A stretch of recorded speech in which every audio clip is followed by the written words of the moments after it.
നമസ്കാരം. ന്യൂസ് ബ്രേക്സിലേക്ക് വിശദമായി ഈ വാർത്താ ദിനത്തിലെ സമഗ്ര വിവരങ്ങളുമായി നമ്മുടെ പ്രതിനിധികൾ വിവിധ മേഖലകളിൽ നിന്ന് ചേരുകയാണ്. തിരുവനന്തപുരത്ത് നിന്ന് ഉമേഷ് ബാലകൃഷ്ണൻ, കൊച്ചിയിൽ നിന്ന് ലാൽകൃഷ്ണൻ, കോഴിക്കോട് നിന്ന് സമീർ സി മുഹമ്മദ്, ഡൽഹിയിൽ നിന്ന് ബൽറാം നെടുങ്ങാടി എന്നിവരാണ് ചേരുന്നത്. ആദ്യം തിരുവനന്തപുരത്തേക്കാണ്. Umesh, good morning Umesh. എന്തൊക്കെയാണ് പ്രധാനപ്പെട്ട വാർത്തകൾ തിരുവനന്തപുരത്ത് നിന്ന് ഉമേഷ്?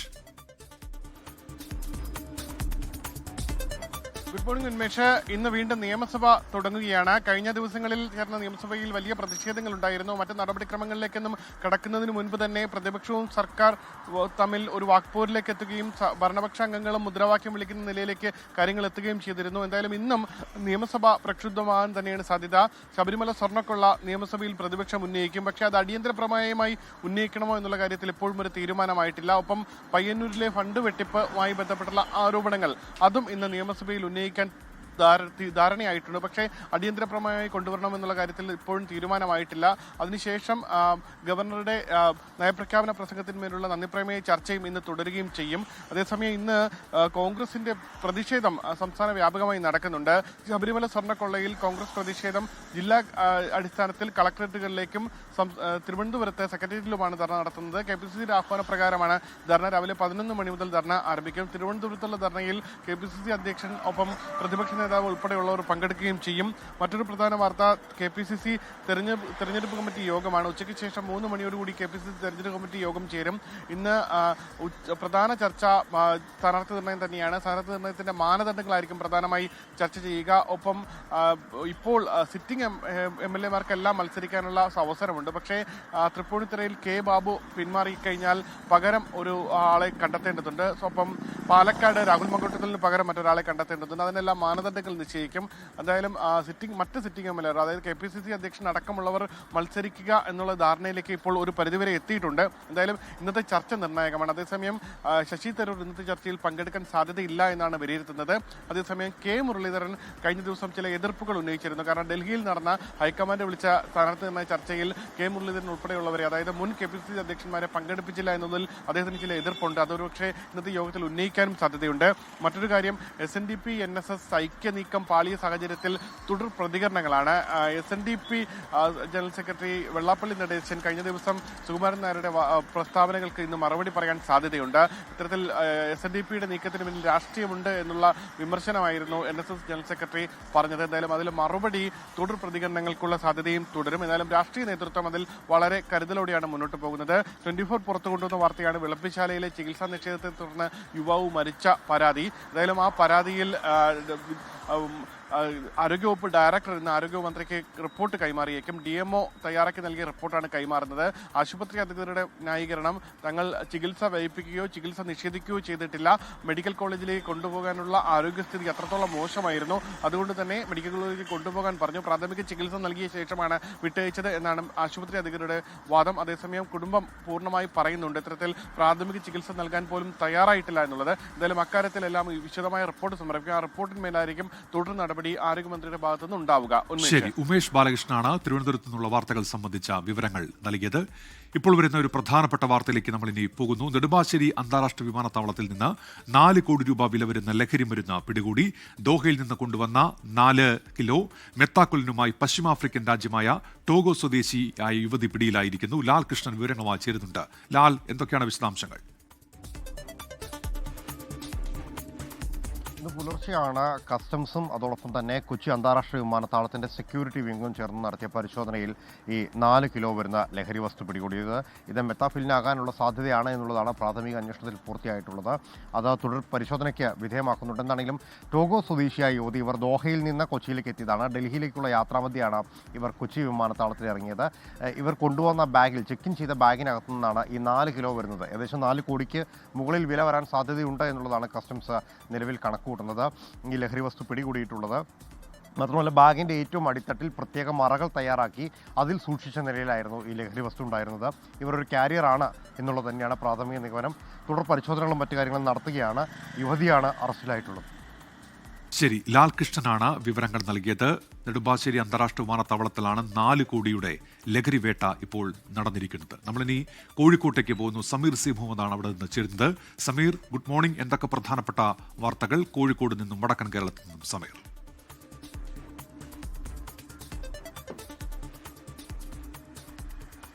Good morning Unmesh. ഇന്ന് നിരവധി വാർത്തകളുണ്ട് മലബാറിൽ നിന്ന്. അതിൽ ഏറ്റവും പ്രധാനപ്പെട്ട കാര്യം ഇന്ന് ഡോക്ടേഴ്സിന്റെ സമരം ആരംഭിക്കുന്നു എന്നുള്ളതാണ്.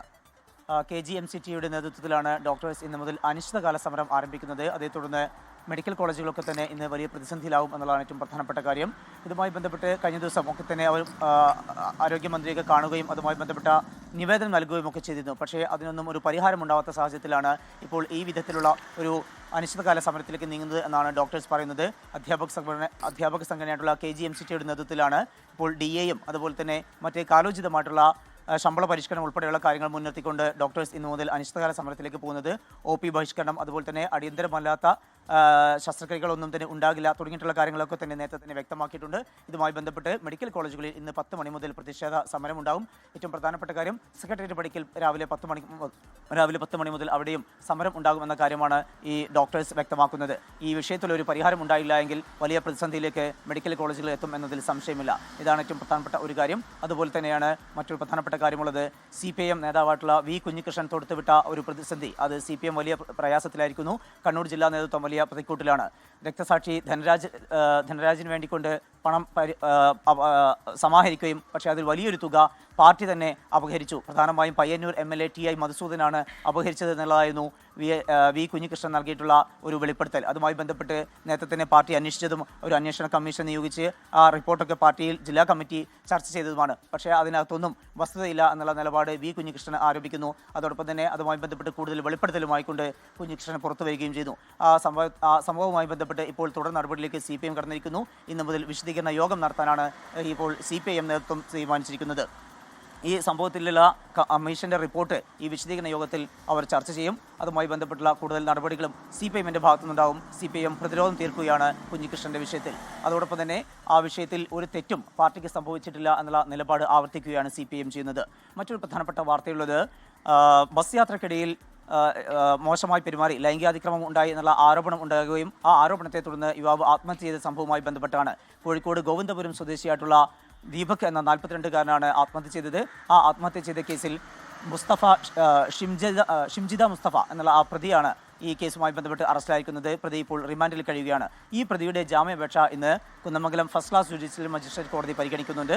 11 മണിയോട് കൂടിയായിരിക്കും കോടതി ഇത് പരിഗണിക്കുക. ഇതുമായി ബന്ധപ്പെട്ട് കഴിഞ്ഞ ദിവസം പോലീസ് റിപ്പോർട്ട് സമർപ്പിച്ചിരുന്നു. ആ റിപ്പോർട്ടിൽ ഇവർക്ക് ജാമ്യം നൽകിയത് എന്നുള്ള കാര്യമാണ് വ്യക്തമാക്കുന്നത്. ഉന്മേഷ്, ശരി. സമീർ സി മുഹമ്മദാണ് കോഴിക്കോട് നിന്നുള്ള വിവരങ്ങൾ നൽകിയത്. കൊച്ചിയിലേക്കാണ് ഇനി ലാൽ കൃഷ്ണൻ ചേരുന്നുണ്ട്. Lal, good morning. എന്തൊക്കെ പ്രധാനപ്പെട്ട മറ്റ് വാർത്തകൾ കൊച്ചിയിൽ നിന്ന് ലാൽ?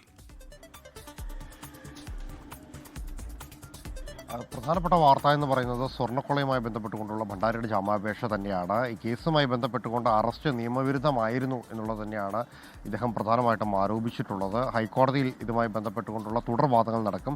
പക്ഷേ അറസ്റ്റുമായി ബന്ധപ്പെട്ടുകൊണ്ട് നടപടികൾ പൂർത്തിയാക്കിയിട്ടുണ്ട് എന്നുള്ളത് തന്നെയാണ് SIT അറിയിച്ചിട്ടുള്ളത്. ഡിസംബറിലായിരുന്നു ഈ മനോജ് ഭണ്ഡാരിയുടെ അറസ്റ്റ് നടന്നിരുന്നത്. പക്ഷേ ഇതുമായി ബന്ധപ്പെട്ടുകൊണ്ട് തുടർ സംശയങ്ങൾ ഇപ്പോഴും നിലനിൽക്കുന്നുണ്ട്. കാരണം ഇതോടൊപ്പം തന്നെ ഉണ്ണികൃഷ്ണൻ പൂറ്റിയും ഗോവർദ്ധനും അടക്കമുള്ളവർ ചേർന്ന് നടത്തിയ ഒരു ഗൂഢാലോചനയുടെ ഭാഗമാണ് ശബരിമലയിലെ സ്വർണ്ണക്കൊള്ള നടന്നത് എന്നുള്ളതാണ് ഇപ്പോഴും SIT ആരോപിക്കുന്നത്.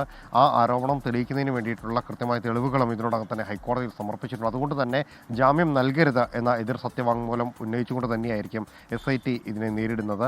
മാത്രമല്ല മറ്റു പ്രധാനപ്പെട്ട വിഷയം എന്ന് പറയുന്നത് ഇതേ വിഷയം ആരോപിച്ചുകൊണ്ട് ഈ വിഷയത്തിൽ സമഗ്രമായ അന്വേഷണം ആവശ്യപ്പെട്ടുകൊണ്ട് ദേവസ്വം ബോർഡിൻ്റെ, പ്രത്യേകിച്ച് തിരുവിതാംകൂർ ദേവസ്വം ബോർഡിൻ്റെ ആലപ്പുഴയിലെ ജില്ലാ ആസ്ഥാനത്തേക്ക് ഇന്ന് BJPയുടെ ഒരു പ്രതിഷേധ മാർച്ച് നടക്കുന്നുണ്ട്. മറ്റൊന്ന് എന്ന് പറയുന്നത് ഇടുക്കി ജില്ലയുമായി ബന്ധപ്പെട്ടുകൊണ്ടുള്ള പ്രധാനപ്പെട്ട വിഷയം എന്ന് പറയുന്നത് MM മണിയുടെ വിവാദ പ്രസ്താവനയായിരുന്നു. ആ വിഷയത്തിൽ കൂടുതൽ പ്രതികരണങ്ങൾ വരുന്നുണ്ട് പല ഭാഗങ്ങളിൽ നിന്നായിട്ട്. മാത്രമല്ല CPMന്റെ നിലപാട് എന്ന് പറയുന്നത് അന്നും ഇന്നും പ്രത്യേകിച്ച് MM മണിയുടെ വിവാദ പരാമർശങ്ങളുമായി ബന്ധപ്പെട്ടുള്ള കാര്യങ്ങൾ അടക്കം ഊന്നിക്കൊണ്ട് കോൺഗ്രസും പ്രതിഷേധം സംഘടിപ്പിക്കുന്നുണ്ട്.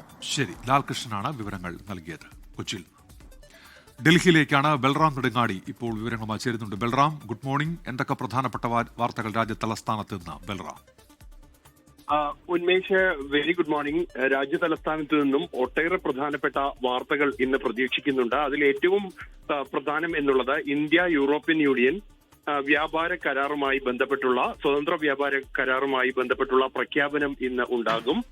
ഇതുമായി ബന്ധപ്പെട്ടുള്ള നിർണായകമായ ഉച്ചകോടി ഇന്ന് പൂർത്തിയാവുകയാണ്. കഴിഞ്ഞ ദിവസം തന്നെ ഈ വ്യാപാര കരാറുമായി ബന്ധപ്പെട്ട ഇരു രാജ്യങ്ങളുടെയും ചർച്ചകൾ പൂർത്തിയായിരുന്നു. കരാറുമായി ബന്ധപ്പെട്ട നിയമപരമായ വശങ്ങൾ പരിശോധിച്ച ശേഷമായിരിക്കും ഈ കരാറിലേക്ക് ഒപ്പുവെക്കുന്നതിലേക്ക് ഇരു രാജ്യങ്ങളും കടക്കുക.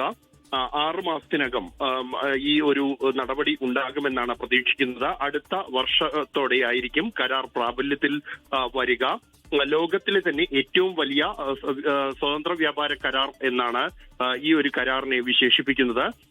ഈ സ്വതന്ത്ര വ്യാപാര കരാറുകളുടെ മാതാവ് എന്ന് വിശേഷിപ്പിക്കപ്പെടുന്ന ഈ കരാറിന്റെ പ്രഖ്യാപനമാണ് ഇന്ന് രാജ്യ തലസ്ഥാനത്ത് നിന്നും പ്രതീക്ഷിക്കുന്നത്. മറ്റൊരു വിഷയം എന്നുള്ളത് ഇന്ന് രാജ്യത്തെ 9 ബാങ്ക് യൂണിയനുകളുടെ കൂട്ടായ്മയായ United forum of bank union ആഹ്വാനം ചെയ്തിട്ടുള്ള അഖിലേന്ത്യാ പണിമുടക്ക് ആണ്. ആഴ്ചയിൽ 5 പ്രവൃത്തി ദിവസങ്ങൾ അനുവദിക്കണമെന്ന പ്രധാന ആവശ്യം ഉന്നയിച്ചുകൊണ്ടാണ് ഈ പൊതുപണിമുടക്കിനെ ആഹ്വാനം ചെയ്തിരിക്കുന്നത്. കഴിഞ്ഞ ദിവസങ്ങളിൽ നടത്തിയ ചർച്ചകൾ പരാജയപ്പെട്ട ഒരു പശ്ചാത്തലത്തിലാണ് പണിമുടക്കുമായി മുന്നോട്ട് പോകാനുള്ള തീരുമാനത്തിലാണ് ഈ യൂണിയനുകൾ. അത് എത്രത്തോളം സാധാരണ ജനങ്ങളെ ബാധിക്കും എന്നുള്ളതും ഈ വരുന്ന പ്രവൃത്തി സമയം ആരംഭിക്കുന്ന ഘട്ടം മുതലായിരിക്കും വ്യക്തമാകുക. ഒപ്പം തന്നെ ഈ ബജറ്റ് സമ്മേളനത്തിന് മുന്നോടിയായി സർക്കാർ വിളിച്ച സർവകക്ഷി യോഗം ഇന്ന് ചേരുകയാണ്. കേന്ദ്ര പാർലമെന്ററി കാര്യമന്ത്രി കിരൺ റിജിജു ആണ് ഈ യോഗം വിളിച്ചിരിക്കുന്നത്. ബജറ്റ് സമ്മേളനത്തിന്റെ സുഗമമായ നടത്തിപ്പിന് പ്രതിപക്ഷത്തിന്റെ സഹകരണം തേടിക്കൊണ്ടാണ് ഇത്തരത്തിലുള്ള സർവകക്ഷി യോഗം വിളിച്ചത്. രാവിലെ 11 മണിക്കാണ് സർവകക്ഷി യോഗം. ശരി, ബൽറാം നെടുങ്ങാടിയാണ് വിവരങ്ങൾ നൽകിയത്. വിജയചിത്രം ജനനായകന്റെ CBFC സർട്ടിഫിക്കറ്റുമായി ബന്ധപ്പെട്ട ഹർജികളിൽ മദ്രാസ് ഹൈക്കോടതി ഇന്ന് വിധി പറയും. രാവിലെ 10:00 ആദ്യ കേസായി ജനനായകൻ പരിഗണിച്ചേക്കും. സുപ്രീംകോടതി നിർദ്ദേശപ്രകാരം ഈ മാസം 20 തന്നെ കേസിലെ വാദം പൂർത്തിയാക്കിയിരുന്നു. കൌണ്ടർ അഫിഡവിറ്റ് സമർപ്പിക്കാൻ സിംഗിൾ ബെഞ്ച് സമയം അനുവദിച്ചില്ലെന്നും ചിത്രം റിവേഴ്സിംഗ് കമ്മിറ്റിക്ക് വിട്ടുള്ള CBFC ചെയർമാന്റെ നിർദ്ദേശത്തെ പ്രൊഡ്യൂസേഴ്സ് ചോദ്യം ചെയ്തില്ല എന്നുമായിരുന്നു CBFCയുടെ വാദം. CBFC പറഞ്ഞ മാറ്റങ്ങൾ മുഴുവൻ വരുത്തിയിട്ടും അകാരണമായി സർട്ടിഫിക്കറ്റ് തടഞ്ഞുവെച്ചിരിക്കുന്നുവെന്നാണ് നിർമ്മാതാക്കളായ KVN പ്രൊഡക്ഷൻസ് കോടതിയെ അറിയിച്ചത്. ക്ഷാമബദ്ധ കുടിശ്ശിക ചൂണ്ടിക്കാണിച്ച് federation of university employees organisation സമർപ്പിച്ച ഹർജി ഇന്ന് ഹൈക്കോടതി പരിഗണിക്കും. ക്ഷാമബദ്ധ ജീവനക്കാരുടെ അവകാശമല്ലെന്നും ഭരണപരമായ തീരുമാനത്തിന്റെ ഭാഗമാണെന്നും സർക്കാർ സത്യവാങ്മൂലം നൽകിയിരുന്നു. എന്നാൽ വിവാദമായതിനു പിന്നാലെ പുതിയ സത്യവാങ്മൂലം നൽകുമെന്ന് അറിയിച്ചിട്ടുണ്ട്. 2023 ജൂലൈ മുതൽ 6 ഗഡുക്കളിലായി 15% ക്ഷാമബദ്ധയാണ് ജീവനക്കാർക്ക് കുടിശ്ശികയുള്ളത്.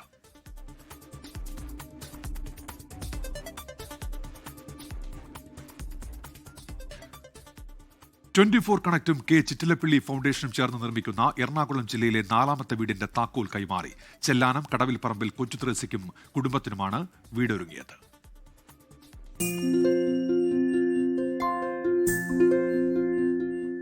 ചെല്ലാനം സ്വദേശികളായ കൊച്ചുത്രേസിക്കും സെബാസ്റ്റ്യനും ഇത് സ്വപ്ന സാക്ഷാത്കാരമാണ്. വീട് എന്ന ആ സ്വപ്നത്തെ അവർ നെഞ്ചിലേറ്റി കൊണ്ടു നടക്കാൻ തുടങ്ങിയിട്ട് കാലങ്ങളായിരുന്നു. അടച്ചുറപ്പുള്ള വീടിനായി അപേക്ഷ നൽകി കാലങ്ങളായുള്ള കാത്തിരിപ്പിന് കൈകൊടുത്തത് 24 കണക്റ്റും കെ ചിറ്റിലപ്പള്ളി ഫൗണ്ടേഷനും ചേർന്ന്. ആ സന്തോഷം മറച്ചുവെക്കാൻ കടവിൽ പറമ്പിൽ സെബാസ്റ്റ്യൻ ബാബുവിനും കൊച്ചുത്രേസിക്കും വാക്കുകൾ മതിയായില്ല. എനിക്ക് എൻ്റെ വീട് കയറി കിടക്കാൻ പറ്റാത്ത രീതിയിൽ മോശമായ വീടായിരുന്നില്ലേ. അപ്പോൾ ഒരു ലൈഫിലേക്ക് സർക്കാരിലേക്ക് അപേക്ഷ വെച്ചിട്ടൊന്നും ഒരു 10 വർഷത്തോളം വെച്ചിട്ട് എനിക്ക് കിട്ടിയിട്ടില്ല. അങ്ങനെ വെക്കുമ്പോഴാണ് ഈ 24ഉം ഈ ചിറ്റിലപ്പള്ളിയും കൂടി ഇങ്ങനെ വീട് വെച്ചെടുക്കുന്ന പറഞ്ഞിട്ട് ഞാൻ അപേക്ഷ വെച്ചത്. അപേക്ഷ വെച്ചപ്പോഴാണ് എനിക്ക് ഈ വീട് അവരുടെ സഹായത്തോടുകൂടി എനിക്കിത് വെച്ച് തീർക്കാൻ എനിക്ക് ഇങ്ങനെ വീട് ഭവനം ഉണ്ടായത്. ഞങ്ങൾ കുറേ കഷ്ടപ്പാട് ഇതായിട്ടുണ്ട്. അപ്പം അതിൽ നിന്നൊക്കെ ഞങ്ങൾക്ക് ഇതുപോലെ തന്നതിന് 24നോടും ചിറ്റിലപ്പള്ളിനോടും പ്രത്യേകം നന്ദി പറയുന്നു.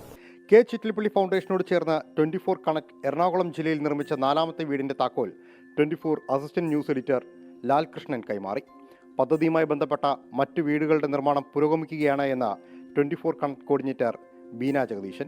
സത്യസന്ധമായിട്ടും അതുപോലെ തന്നെ അനുയോജ്യമായ ആളുകളെ തെരഞ്ഞെടുക്കൽ ഒട്ടും തന്നെ പാളിച്ച പറ്റിയിട്ടില്ല. നമുക്ക് അർഹതപ്പെട്ട ആളുകൾക്ക് മാത്രം ഈ വീട് കൊടുക്കാൻ സാധിച്ചു എന്നതാണ് നമുക്ക് ഏറ്റവും വലിയ സന്തോഷം. പദ്ധതിയുടെ ഭാഗമായി 100 വീടുകളാണ് കേരളത്തിലുടനീളം 24 കണക്റ്റും കെ ചിറ്റിലപ്പള്ളി ഫൗണ്ടേഷനും ചേർന്ന് നിർമ്മിക്കുന്നത്. 24 കൊച്ചി. ISLൽ കേരള ബ്ലാസ്റ്റേഴ്സിന്റെ ഹോം മത്സരങ്ങൾ കോഴിക്കോട് EMS കോർപ്പറേഷൻ സ്റ്റേഡിയത്തിൽ. കൊച്ചി കലൂർ സ്റ്റേഡിയത്തിൽ മത്സരങ്ങളില്ല. ബ്ലാസ്റ്റേഴ്സിന് ആകെ 8 ഹോം മത്സരങ്ങളാണ് ഉള്ളത്. ആദ്യ ഹോം മത്സരം ഫെബ്രുവരി 22 മുംബൈക്കെതിരെയാണ്. ഫെബ്രുവരി 14 ഉദ്ഘാടന മത്സരം. ആദ്യ മത്സരത്തിൽ കേരള ബ്ലാസ്റ്റേഴ്സ് മോഹൻ ബഗാനെ നേരിട്ടു.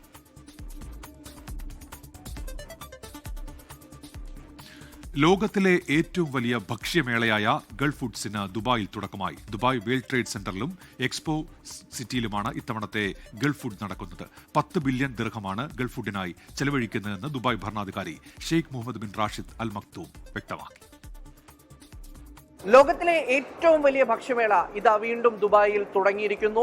ഗൾഫ് ഫുഡ് ഔദ്യോഗികമായി ഇന്ന് രാവിലെ മുതൽ ആരംഭിച്ചിരിക്കുന്നു. ഇത്തവണ 2 വേദികളിലായി 195 രാജ്യങ്ങളുടെ പങ്കാളിത്തത്തോടു കൂടി ചരിത്രത്തിലെ ഏറ്റവും വലിയ മേളയ്ക്കാണ് ദുബായ് ലോകത്തെ വിളിക്കുന്നത്.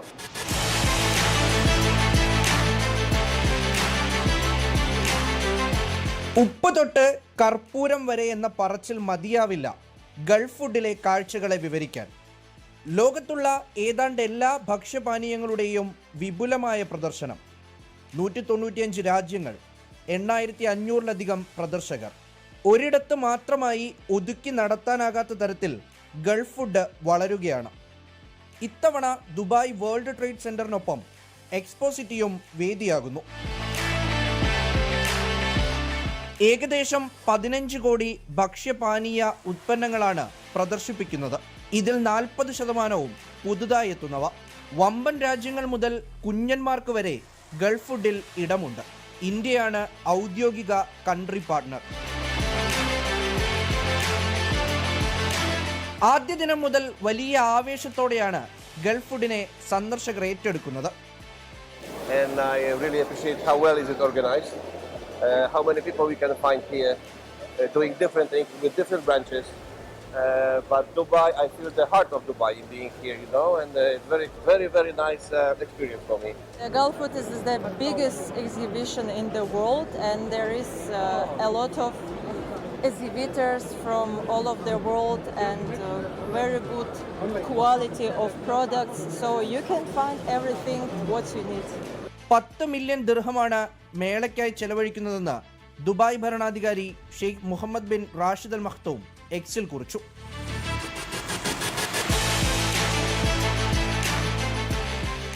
വേൾഡ് ട്രേഡ് സെന്ററിലും എക്സ്പോ സിറ്റിയിലും വെള്ളിയാഴ്ച വരെ ഇനി സൂചി കുത്താൻ ഇടം കിട്ടാത്ത രീതിയിൽ അത്ര തിരക്കായിരിക്കും. കാരണം ഇത്രയധികം രാജ്യങ്ങളിൽ നിന്നും ഇത്രയധികം എക്സിബിറ്റേഴ്സ് എത്തുന്നു. അത് കാണാനായി ഇരട്ടിയിൽ അധികം ആളുകൾ എത്തുന്നു. എന്തായാലും റെക്കോർഡ് കാഴ്ചക്കാരാകും ഇത്തവണ ഉണ്ടാകുക എന്നുള്ള കാര്യത്തിൽ യാതൊരു സംശയവുമില്ല. ക്യാമറമാൻ ശരത് ചെറുകുന്നിനൊപ്പം മുഹമ്മദ് റഹീസ്, 24 ദുബായ്. ഇറാനെതിരായ ആക്രമണത്തിന് തങ്ങളുടെ പ്രദേശങ്ങൾ ഉപയോഗിക്കാൻ അനുവാദം നൽകില്ലെന്ന് UAE. വ്യോമാതിർത്തി, കര, ഭൂമി, ജലപാത എന്നിവ യുദ്ധത്തിന് ഉപയോഗിക്കാൻ അനുവദിക്കില്ല എന്ന് വിദേശകാര്യ മന്ത്രാലയം വ്യക്തമാക്കി. ഇറാനും US തമ്മിലുള്ള സംഘർഷം വർദ്ധിച്ചുവരുന്ന സാഹചര്യത്തിലാണ് UAE നിലപാട് വ്യക്തമാക്കിയത്. ഇറാൻ US സംഘർഷ സാധ്യത വർദ്ധിച്ചു വരുന്ന പശ്ചാത്തലത്തിൽ ഇറാനെതിരായ ആക്രമണത്തിന് എമിറേറ്റ്സ് ഒരു തരത്തിലുള്ള ലോജിസ്റ്റിക്കൽ പിന്തുണയും നൽകില്ലെന്ന് വിദേശകാര്യ മന്ത്രാലയം വ്യക്തമാക്കി. UAE വ്യോമാതിർത്തി, കരഭൂമി, ജലപാത എന്നിവ യുദ്ധത്തിന് ഉപയോഗിക്കാൻ അനുവദിക്കില്ല. മറിച്ചുള്ള വാർത്തകൾ തെറ്റാണെന്നും വിദേശകാര്യ മന്ത്രാലയം ആവർത്തിച്ചു. നയതന്ത്ര മാർഗത്തിലൂടെ പ്രശ്നങ്ങൾ പരിഹരിക്കുന്നതാണ് UAEയുടെ സമീപനം. സംഘർഷങ്ങളെ പ്രോത്സാഹിപ്പിക്കുന്ന ഒന്നും UAEയുടെ ഭാഗത്തു നിന്നുണ്ടാവില്ല. നയതന്ത്ര ബന്ധങ്ങൾ ഊഷ്മളമാക്കണം. ഓരോ രാജ്യങ്ങളുടെയും പരമാധികാരത്തെ ബഹുമാനിക്കണം. പ്രശ്നങ്ങളുണ്ടെങ്കിൽ രമ്യമായി ചർച്ച ചെയ്ത് പരിഹരിക്കണം. ഇങ്ങനെ മാത്രമേ സംഘർഷങ്ങൾ ഒഴിവാക്കാൻ കഴിയുകയുള്ളൂ. ഇത്തരം നിലപാടുകൾ മാത്രമേ UAE പിന്തുണയ്ക്കുകയുള്ളൂ എന്നും വിദേശകാര്യ മന്ത്രാലയം പറയുന്നു. 24 ദുബായ്. തിരികെ രണ്ടാം പിണറായി സർക്കാരിന്റെ അവസാന ബജറ്റ് മറ്റന്നാൾ.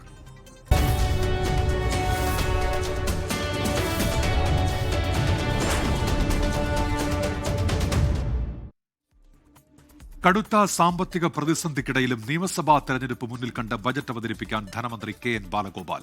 ക്ഷേമ പെൻഷൻ, സ്ത്രീ സുരക്ഷാ പെൻഷൻ ഉൾപ്പെടെ ജനങ്ങളുടെ കൈകളിൽ നേരിട്ട് പണം എത്തിക്കുന്ന പ്രഖ്യാപനങ്ങളുടെ തുടർച്ചയുണ്ടാകുമോ എന്നാണ് ഏവരും ഉറ്റുനോക്കുന്നത്.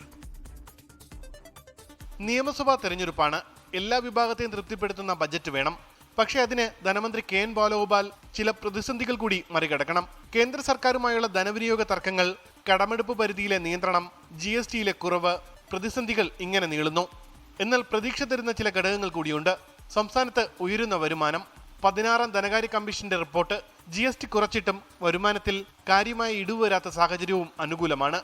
രണ്ടാം LDF സർക്കാരിന്റെ അവസാന ബജറ്റായതിനാൽ വാഗ്ദാനങ്ങൾ പാലിക്കുന്നതിനൊപ്പം പുതിയ പ്രഖ്യാപനങ്ങളും ജനങ്ങൾ പ്രതീക്ഷിക്കും. ക്ഷേമ പെൻഷൻ ഉയർത്തണം, ജീവനക്കാരുടെ ശമ്പള പരിഷ്കരണം, DA കുടിശ്ശിക നൽകണം, പുതിയ പെൻഷൻ പദ്ധതി നടപ്പിലാക്കണം. ഇത്തരത്തിൽ ഉറപ്പു നൽകിയ വാഗ്ദാനങ്ങളുണ്ട്. ജനസംഖ്യയിൽ 20% ഉയരുന്ന കേരളത്തിലെ വയോജനങ്ങൾക്ക് പ്രാധാന്യം നൽകുന്ന സിൽവർ എക്കണോമിയിലേക്ക് കൂടിയുള്ള ചുവടുമാറ്റം ബജറ്റിൽ ഉണ്ടായേക്കും. ഒരു കാര്യം, നമ്മുടെ എക്സ്പെൻഡിച്ചറിന്റെ മൊത്തം നോക്കിക്കഴിഞ്ഞാൽ നമ്മുടെ SOTR-ഉം സ്റ്റേറ്റ് ഓൺ ടാക്സ് റവന്യൂവും നോൺ ടാക്സ് റവന്യൂവും സെൻട്രൽ നിന്ന് കിട്ടുന്നവർക്ക് നോക്കി കഴിഞ്ഞാൽ നല്ല ഭീമമായ തുക തന്നെയാണ് നമ്മുടെ ശമ്പളവും പെൻഷനെല്ലാം പോകുന്നത്. ഇപ്പോൾ സിൽവർ എക്കണോമി എന്നുള്ള പുതിയ ആ പദമാണിപ്പം ഇന്റർനാഷണലി ഉപയോഗിക്കുന്നത്. ഇങ്ങനെ വലിയ സമ്പത്തുണ്ടെങ്കിലും ഒറ്റയ്ക്ക് താമസിക്കുന്ന ധാരാളം ആളുകളുടെ പ്രശ്നങ്ങൾ നമ്മുടെ നാട്ടിലുണ്ട്. അതൊരു ചെറിയ പ്രശ്നമല്ല. പ്രത്യേകിച്ച് നമ്മുടെ ഫ്ലാറ്റും ടൗണും ഒന്നും അല്ലല്ലോ കൂടുതലും. പുതുതായി പ്രഖ്യാപിച്ച പ്രതിമാസം 1000 രൂപ നൽകുന്ന സ്ത്രീ സുരക്ഷാ പെൻഷൻ, യുവാക്കൾക്കുള്ള കണക്ട് ടു വർക്ക് സ്കോളർഷിപ്പ് എന്നിവയുടെ തുടർച്ച, പുതിയ കിഫ്ബി പദ്ധതികൾ, ക്ഷേമ പദ്ധതികൾ, വിലക്കയറ്റം കുറയ്ക്കാനുള്ള ഇടപെടലുകൾ, ഇങ്ങനെ നീളുന്നു പ്രതീക്ഷകൾ. തെരഞ്ഞെടുപ്പ് പടിവാതിൽക്കലെത്തിയതിനാൽ കാര്യമായ നികുതി വർധനവുണ്ടാകാൻ സാധ്യത കുറവാണ്. മൂന്നാം LDF സർക്കാരിന് വേണ്ടിയുള്ള ഒരു അടിത്തറ പാകുക കൂടിയാണ് KN ബാലഗോപാൽ ഈ ബജറ്റിലൂടെ ചെയ്യാൻ പോകുന്നത്. അതുകൊണ്ട് തന്നെ വമ്പൻ പ്രഖ്യാപനങ്ങളുണ്ടാകും, ജനക്ഷേമ പദ്ധതികളും ഉണ്ടാകും. എങ്കിലും കണക്കിലെ കളികൾ ഏത് രീതിയിൽ ടാലിയാക്കും, അതാണ് ചോദ്യം. ഉമേഷ് ബാലകൃഷ്ണൻ, 24 തിരുവനന്തപുരം. കുളത്തിൽ മുങ്ങിത്താഴുന്നതിനിടെ 3 പേരുടെ ജീവൻ രക്ഷിച്ച +2 വിദ്യാർത്ഥിക്ക് രാഷ്ട്രപതിയുടെ പുരസ്കാരം. മലപ്പുറം വെള്ളിലെ സ്വദേശി C മുഹമ്മദ് ഷമിലാണ് രാഷ്ട്രപതിയുടെ ഉത്തം ജീവൻ രക്ഷാ പദകിന് അർഹനായത്. 2025 ജൂലൈ 15 ഞായറാഴ്ചയായിരുന്നു സംഭവം. ഷമലിന്റെ വീടിനടുത്ത് വിരുന്നിനെത്തിയ 3 പെൺകുട്ടികൾ അടുത്തുള്ള കുളത്തിനടുത്ത് പോയതായിരുന്നു. അതിനിടയിൽ അബദ്ധത്തിൽ കുളത്തിൽ വീണ 12കാരിയെ രക്ഷിക്കാനുള്ള ശ്രമത്തിനിടെ മറ്റു 2 പേരും വെള്ളത്തിൽ വീണു. അയൽവാസിയായ ആശാവർക്കറുടെ നിലവിളി കേട്ടാണ് ഷമിൽ കുളക്കരിയിലേക്ക് ഓടിയെത്തിയത്. അപ്പോൾ കേട്ടിങ്ങനെ അങ്ങനെ ഓടി വന്നിട്ട് അവിടെ നിന്ന് നോക്കി, ഇങ്ങനെ ഇവിടെ 2 കുട്ടികൾ മുങ്ങിപ്പോന്നെ, ഞാൻ 2 മുങ്ങിപ്പോന്നെ കാണുന്നുള്ളൂ. ഒരാൾ മുങ്ങി തുടങ്ങിയതിന് ഒരാൾ മുങ്ങിപ്പോന്നെ, അങ്ങനെയാണ്. പിടിക്കാനൊക്കെ ഇങ്ങനെ കൈ തരുന്നുണ്ട്. പക്ഷെ പിടിച്ചിട്ട് ഞാൻ വല്ല ബാക്കിൽ നിന്ന് പോയി ഡ്രസ്സിനെ പിടിച്ച് വലിച്ച് കയറ്റി. 2ാമത്തെ ആൾ മുങ്ങി തുടങ്ങിയോണ്ട് ഓലെ അതേപോലെ ബാക്കിൽ നിന്ന് പിടിച്ച് അങ്ങനെ കയറ്റി. ഒരാൾ പറഞ്ഞ ഒരു കുട്ടി കൂടി താന്ന് പോയിട്ടുണ്ട് ഉള്ളത്. അപ്പോൾ പിന്നെ 3ാമത്തെ ശ്രമത്തിൽ, 1ാമത്തെ ശ്രമത്തിൽ, 2ാമത്തിലൊക്കെ ഒന്നും കിട്ടിയില്ല. 3ാമത്തതിൽ അതിൻ്റെ കാല കുട്ടീൻ്റെ മേത്ത് തടഞ്ഞിട്ട് അതിനെ മേലേക്ക് പിടിച്ച് കൊണ്ടുപോയിട്ടുണ്ട്. കയറ്റി കടത്തിയിട്ട് പിന്നെ CPR ചെയ്തുകൊണ്ട്. മകന്റെ ധീരതയിലും പുരസ്കാര നേട്ടത്തിലും പിതാവിന് അഭിമാനം. ഇന്നലെ സ്കൂളിൽ നിന്ന് മാഷ് വിളിച്ചു വരെ, നിങ്ങൾക്ക് അവിടുന്ന് മലപ്പുറത്ത് വിളിച്ചിരുന്നു ചോദിച്ചു. ഇല്ല, വിളിച്ചിട്ടില്ല പറഞ്ഞു. അങ്ങനെ ഗ്രൂപ്പിൽ വന്നിട്ടുണ്ട്, സ്കൂളിൽ ഗ്രൂപ്പിൽ വന്നിട്ടുണ്ട്, മോന് കിട്ടിയിട്ടുണ്ട്, അർഹനായിക്കണമെന്ന് പറഞ്ഞിട്ട്. അപ്പോഴാണ് മാഷ് പറഞ്ഞപ്പോഴാണ് അറിയണത്. വളരെ സന്തോഷമുണ്ട്. വെള്ളില PTM ഹയർ സെക്കൻഡറി സ്കൂൾ +2 വിദ്യാർത്ഥിയായ ഷമിൽ ഹൈസ്കൂൾ തലത്തിൽ സ്കൗട്ട് ആൻഡ് ഗൈഡ്സിന്റെ ഭാഗമായിരുന്നു. 24 മലപ്പുറം. അന്താരാഷ്ട്ര ഗൂണ്ടാ തലവൻ ഗോൾഡി ബ്രാറിന്റെ മാതാപിതാക്കൾ അറസ്റ്റിൽ. പിതാവ് ഷംഷേർ സിംഗ്, മാതാവ് പ്രീത്പാൽ കൗർ എന്നിവരാണ് പിടിയിലായത്. തട്ടിക്കൊണ്ടുപോകൽ, പണം തട്ടൽ കേസിലാണ് ഇപ്പോഴത്തെ ഈ അറസ്റ്റ്. ഇപ്പോൾ വരുന്ന പ്രധാനപ്പെട്ട വാർത്തകളിൽ ഒന്നാണ് ഈ അറസ്റ്റ് വാർത്ത. അന്താരാഷ്ട്ര ഗൂണ്ടാ തലവൻ ഗോൾഡി ബ്രാറിന്റെ മാതാപിതാക്കളാണ് ഇപ്പോൾ അറസ്റ്റിലായിരിക്കുന്നത്. പിതാവ് ഷംഷേർ സിംഗ്, അതോടൊപ്പം മാതാവ് പ്രീത്പാലിനെയും ഇപ്പോൾ അറസ്റ്റ് ചെയ്തിരിക്കുന്നു എന്നാണ് വിവരം. തട്ടിക്കൊണ്ടുപോകൽ, പണം തട്ടൽ, ഇങ്ങനെ ഈ 2 കേസുകളുമായി ബന്ധപ്പെട്ടാണ് ഇപ്പോൾ നടപടി. ബൽറാം നെടുങ്ങാടി, ഡൽഹിയിൽ നിന്ന്. ബൽറാം, വിവരങ്ങൾ.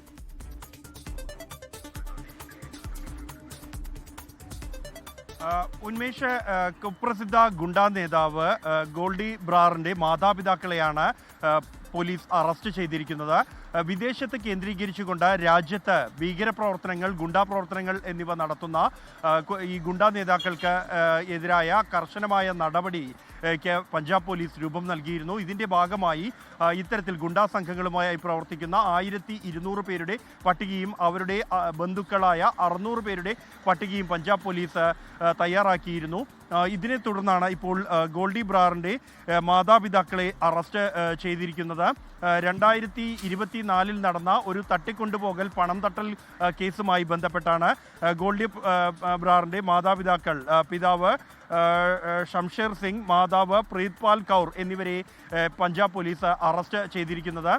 ഗായകൻ സിദ്ധു മൂസേവാലയുടെ കൊലപാതകമടക്കമുള്ള നിരവധി കേസുകളിൽ മുഖ്യപ്രതിയാണ് ഗോൾഡി ബ്രാർ. നേരത്തെ വിവിധ ഗുണ്ടാ സംഘങ്ങളുമായി ചേർന്ന് പ്രവർത്തിച്ചിരുന്ന ഇയാൾ നിലവിൽ US ഇരുന്ന് കൊണ്ട് പഞ്ചാബ് അടക്കം രാജ്യത്ത് ഉത്തരേന്ത്യൻ മേഖലയിലെ വിവിധ ഇടങ്ങളിലെ ഗുണ്ടാ സംഘങ്ങളുമായി ചേർന്ന് പ്രവർത്തിക്കുകയും പണം തട്ടൽ, തട്ടിക്കൊണ്ടുപോകൽ അടക്കമുള്ള കുറ്റകൃത്യങ്ങൾ നിർവഹിക്കുകയും ചെയ്തതായി പഞ്ചാബ് പോലീസിന് വിവരം ലഭിച്ചിരുന്നു. ശരി, ബൽറാം നെടുങ്ങാടിയാണ് വിശദാംശങ്ങൾ നൽകിയത്. KFC സാമ്പത്തിക തട്ടിപ്പ് കേസ് റദ്ദാക്കണമെന്നാവശ്യപ്പെട്ട് തൃണമൂൽ കോൺഗ്രസ് നേതാവ് PV അൻവർ നൽകിയ ഹർജി ഹൈക്കോടതി ഇന്ന് പരിഗണിക്കും. വിജിലൻസിന് പിന്നാലെ കേസിൽ EDയും അന്വേഷണം ആരംഭിച്ചിരുന്നു. 22 കോടിയോളം രൂപ വഞ്ചിച്ചുവെന്നാണ് കേസ്. വിഷ്ണു സുരേഷുണ്ട് കൊച്ചിയിൽ നിന്ന്. വിഷ്ണു, വിവരങ്ങൾ എന്തൊക്കെയാണ്? ഉന്മേഷ, PV അൻവർ KFCയിൽ നിന്ന് വായ്പയെടുത്ത 22.3 കോടി രൂപ നഷ്ടമുണ്ടാക്കി എന്നുള്ളതാണ് പരാതി. ആ പരാതിയിന്മേൽ നേരത്തെ വിജിലൻസ് അന്വേഷിച്ചു. അതിനുശേഷം EDയും അന്വേഷണം ആരംഭിച്ചിരുന്നു. ഒരു തവണ PV അൻവറിനെ വിളിച്ച് ചോദ്യം ചെയ്തിരുന്നു. ഇനിയും വീണ്ടും ED വിളിപ്പിക്കാനിരിക്കുകയാണ്. അതിനിടയിലാണ് ഈ കേസ് റദ്ദു ചെയ്യണമെന്നാവശ്യപ്പെട്ട് PV അൻവർ ഹൈക്കോടതിയെ സമീപിച്ചത്. PV അൻവറിന്റെ ഹർജിയിൽ നേരത്തെ പരാതിക്കാരനെ കക്ഷി ചേർത്തിരുന്നു. ഇന്ന് അതുമായി ബന്ധപ്പെട്ട് എല്ലാവരുടെയും വാദം ആരംഭിക്കും എന്നാണ് പ്രതീക്ഷിക്കുന്നത്. ഉന്മേഷ്, വിഷ്ണു സുരേഷാണ് വിവരങ്ങൾ നൽകിയത് കൊച്ചിയിൽ നിന്ന്. രക്തസാക്ഷി ഫണ്ട് തട്ടിപ്പ് ആരോപണത്തിന് പിന്നാലെ കണ്ണൂർ പയ്യന്നൂരിൽ ഇന്ന് CPIM വിശദീകരണ യോഗം. വെളിപ്പെടുത്തൽ നടത്തിയ CPIM നേതാവ് V കുഞ്ഞികൃഷ്ണൻ ഇന്നലെ പാർട്ടിയിൽ നിന്ന് പുറത്താക്കിയിരുന്നു. ആരോപണങ്ങൾ അടിസ്ഥാനരഹിതമെന്നാണ് CPIM വാദം. അജീഷ് ജയകുമാർ ചേരുന്നുണ്ട് ഇപ്പോൾ കണ്ണൂരിൽ നിന്ന്. അജീഷ്, ഇത് എപ്പോഴാണ് CPIMന്റെ വിശദീകരണ യോഗം? വിവരങ്ങൾ എന്തൊക്കെയാണ് അജീഷ്? ഉന്മേഷ്, ഇന്ന് വൈകിട്ടാണ് ഈ യോഗം വിളിച്ചിരിക്കുന്നത്. ഇത് പാർട്ടിയിലെ ഭാരവാഹികൾക്ക് മാത്രമായിട്ടാണ് ഈ യോഗം. അതായത് ഈ ഏരിയ കമ്മിറ്റി സെക്രട്ടറി, അതേപോലെ ഈ ലോക്കൽ കമ്മിറ്റി, ബ്രാഞ്ച് കമ്മിറ്റി സെക്രട്ടറിമാർ മാത്രം പങ്കെടുക്കുന്നവർ, അവർക്ക് വേണ്ടി മാത്രമാണ് ഈ വിശദീകരണ യോഗം. നേരത്തെ തന്നെ പാർട്ടി തീരുമാനിച്ചിരുന്നതാണ് ഈ യോഗം. നേരത്തെ ഈ ജില്ലാ സെക്രട്ടറി KK രാഗേഷ് പയ്യന്നൂരിൽ ഈ V കുഞ്ഞികൃഷ്ണന്റെ വീട് സന്ദർശിച്ചപ്പോൾ അദ്ദേഹം ഈ പുസ്തകം എഴുതാൻ പോകുന്നുവെന്ന് മനസ്സിലാക്കുകയും പിന്നീട് അത് എഴുതരുതെന്ന് ആവശ്യപ്പെടുകയും ചെയ്തിരുന്നു. അന്ന് അതിനുശേഷമാണ് ഈ യോഗം ഇങ്ങനെ നടത്താൻ ആവശ്യപ്പെട്ടത്. പിന്നീട് ഇത് വാർത്തയാവുകയും വലിയ വിവാദമാവുകയും ചെയ്ത ഒരു പശ്ചാത്തലത്തിൽ കൂടിയാണ് എന്താണ് പാർട്ടിയുടെ നടപടി, അല്ലെങ്കിൽ പാർട്ടിക്കകത്ത് എന്താണ് സംഭവിച്ചത്, എന്താണ് അന്വേഷണ കമ്മീഷന്റെ കണ്ടെത്തൽ തുടങ്ങിയ കാര്യങ്ങളായിരിക്കും ഇന്നത്തെ വിശദീകരണ യോഗത്തിൽ ജില്ലാ സെക്രട്ടറി അടക്കമുള്ളവർ വിശദീകരിക്കുക. പാർട്ടിയുടെ ഭാഗത്ത് നിന്നും തെറ്റൊന്നും പറ്റിയിട്ടില്ല, അല്ലെങ്കിൽ മാത്രമല്ല ഈ പാർട്ടിയുടെ ഫണ്ട് ഒരു രൂപ പോലും നഷ്ടപ്പെട്ടിട്ടില്ല തുടങ്ങിയ കാര്യങ്ങളായിരിക്കും വിശദീകരിക്കുന്നതിൽ. ഈ V കുഞ്ഞികൃഷ്ണൻ ആരോപണത്തിൽ ഉറച്ചു തന്നെ നിൽക്കുകയാണ്. ആ ഫണ്ടിൽ ക്രമക്കേട് നടന്നിട്ടുണ്ട്, തട്ടിപ്പ് നടന്നിട്ടുണ്ട് എന്നാണ് V കുഞ്ഞികൃഷ്ണന്റെ ആരോപണം. അദ്ദേഹം അത് നേരത്തെ വ്യക്തമാക്കിയതുമാണ്. അതായത് ഇപ്പോഴത്തെ യോഗം എന്ന് പറയുന്നത് പാർട്ടിക്കുള്ളിൽ ഈ ഒരു റിപ്പോർട്ടിംഗ് സ്വഭാവത്തിലുള്ള യോഗം മാത്രമാണ്, പൊതു സ്വഭാവത്തിലുള്ള ഒരു പൊതുയോഗമല്ല, അല്ലേ അജീഷ്? അല്ല, അതായത് പൊതു സ്വഭാവത്തിലുള്ളതല്ല. കാരണം ഇത് റിപ്പോർട്ടിങ്ങും അല്ല. അതായത് നേരത്തെ തന്നെ ഇത്തരത്തിൽ പയ്യന്നൂരിൽ വിഭാഗീയ പ്രശ്നം നേരത്തെ തന്നെ രൂക്ഷമായി നിന്ന ഒരു സ്ഥലം കൂടിയാണ് പയ്യന്നൂര്. സ്വാഭാവികമായിട്ടും പാർട്ടിക്കകത്ത് രണ്ട് വിഭാഗങ്ങളിൽ പാർട്ടി അണികൾക്കിടയിൽ സംശയമുണ്ടാകുന്ന ഒരു സാഹചര്യം കൂടി നിലവിലുണ്ട്. സ്വാഭാവികമായിട്ടും പാർട്ടി എന്ന നിലയിൽ തങ്ങൾക്ക് തെറ്റൊന്നും പറ്റിയിട്ടില്ല എന്ന് പാർട്ടി അണികളെ അല്ലെങ്കിൽ അവരുടെ പാർട്ടി ഭാരവാഹികളെ ബോധ്യപ്പെടുത്തേണ്ട കാര്യമുണ്ട്. അതുകൊണ്ട് കൂടിയാണ് ഇങ്ങനെ ഒരു വിശദീകരണ യോഗം വെച്ചത്. നേരത്തെ തന്നെ തീരുമാനിച്ചതാണ്, ഈ വിവാദം പുറത്തു വരുന്നതിന് മുൻപേ തന്നെ തീരുമാനിച്ചതാണ്. പക്ഷെ ഈ ഒരു പശ്ചാത്തലത്തിൽ കൂടിയാണ് ഇത് ശ്രദ്ധേയമാവുന്നത്. എന്നാൽ V കുഞ്ഞികൃഷ്ണൻ പറഞ്ഞത് ഈ കഴിഞ്ഞ ആഴ്ച, അതായത് ഈ അഭിമുഖമടക്കം മാധ്യമങ്ങളിലൂടെ വെളിപ്പെടുത്തൽ നടത്തുന്നതിന് മുന്നേ തന്നെ KK രാഗേഷ് പയ്യന്നൂരിൽ എത്തിയപ്പോൾ തന്നെ വന്ന് കണ്ടിരുന്നു. അപ്പോൾ തന്നെ ഈ പുസ്തകം എഴുതാൻ പോകുന്ന കാര്യം അറിയാമായിരുന്നു. അങ്ങനെയാണ് ഇതിനുശേഷമാണ് ഈ വിശദീകരണ യോഗം തീരുമാനിച്ചത്. വിശദീകരണ യോഗത്തിലെ അജണ്ട പോലും ഈ പയ്യന്നൂരിലെ ഈ പുസ്തകം, ഒപ്പം തന്നെ ഈ രക്തസാക്ഷി ഫണ്ട് ക്രമക്കേട് ഉൾപ്പെടെയുള്ള ക്രമക്കേടുകളെ കുറിച്ച് വിശദീകരിക്കാനാണ് നേരത്തെ തന്നെ അജണ്ട തീരുമാനിച്ചതാണ്. അങ്ങനെയാണ് ഇന്ന് ഈ യോഗം തീരുമാനിച്ചിട്ടുള്ളത്. എന്തായാലും ഈ യോഗത്തിൽ ബ്രാഞ്ച് ലോക്കൽ കമ്മിറ്റി സെക്രട്ടറിമാർ മാത്രമാണ് പങ്കെടുക്കുന്നത്. എന്തായാലും അവരോട് ഈ വിശദീകരിക്കാം. അതായത് 2015 മുതൽ തുടങ്ങിയിട്ടുള്ള ഈ ഫണ്ട് ശേഖരണം, അതിലൊന്നും ഒരു രൂപ പോലും ക്രമക്കേട് നടന്നിട്ടില്ല. കൃത്യമായ ഓഡിറ്റ് കണക്കുകളുണ്ട്. മാത്രമല്ല അന്വേഷണ കമ്മീഷന്റെ റിപ്പോർട്ടുകളുണ്ട്. ഇതടക്കം വിശദീകരിക്കാനാണ് യോഗം. നേരത്തെ ഈ 2021-22 വിഭാഗീയത രൂക്ഷമായപ്പോഴാണ് അവിടുത്തെ ഏരിയ സെക്രട്ടറി ആയിരുന്ന V കുഞ്ഞികൃഷ്ണനെ മാറ്റുകയും അച്ചടക്ക നടപടി സ്വീകരിക്കുകയും ചെയ്തു. കടുത്ത വിഭാഗീയത ഉള്ള ഒരു മേഖല കൂടിയാണ് ഇത്. കഴിഞ്ഞ ദിവസം നമ്മൾ കണ്ടതാണ് V കുഞ്ഞികൃഷ്ണൻ പാർട്ടിയിൽ നിന്ന് പുറത്താക്കി എന്നറിയിക്കുന്ന ജില്ലാ സെക്രട്ടറിയുടെ വാർത്താ സമ്മേളനത്തിന് പിന്നാലെ തന്നെ ഏതാനും ചില അണികളെ അല്ലെ അനുഭാവികൾ V കുഞ്ഞികൃഷ്ണൻ അനുകൂലമായിട്ട് പ്രകടനം നടത്തുകയും രക്താഹാരം അണിയിക്കുകയും ഒക്കെ ചെയ്തു. സ്വാഭാവികമായിട്ടും ഇപ്പോൾ ഇങ്ങനെ ഒരു വിവാദം ഉണ്ടായ ഒരു പശ്ചാത്തലത്തിൽ പയ്യന്നൂരിൽ തന്നെ പാർട്ടിയുടെ അണികളിൽ ചെറിയ സംശയമുണ്ടായിട്ടുണ്ട്. അപ്പോൾ അത് തീർക്കേണ്ടത് പാർട്ടിയുടെ ഉത്തരവാദിത്തമാണ്. സ്വാഭാവികമായിട്ടും അതിനു വേണ്ടിയിട്ട് കൂടിയാണ് ഇത്തരത്തിൽ വിശദീകരണ യോഗം നടത്താൻ തീരുമാനിച്ചിട്ടുള്ളത്. ശരി, അജീഷ് ജയകുമാറാണ് ഇപ്പോൾ കണ്ണൂരിൽ നിന്ന് വാർത്തയുടെ വിശദാംശങ്ങൾ നൽകിയത്. ലോകത്തെവിടെയായാലും ഏത് സമയത്തും 24 വാർത്തകളും ഓഗ്മെന്റഡ് റിയാലിറ്റി പാക്കേജുകളും എക്സ്പ്ലെയിനറുകളും വിശദമായി കാണാൻ ഞങ്ങളുടെ യൂട്യൂബ് ചാനൽ നിങ്ങൾക്ക് സബ്സ്ക്രൈബ് ചെയ്യാം.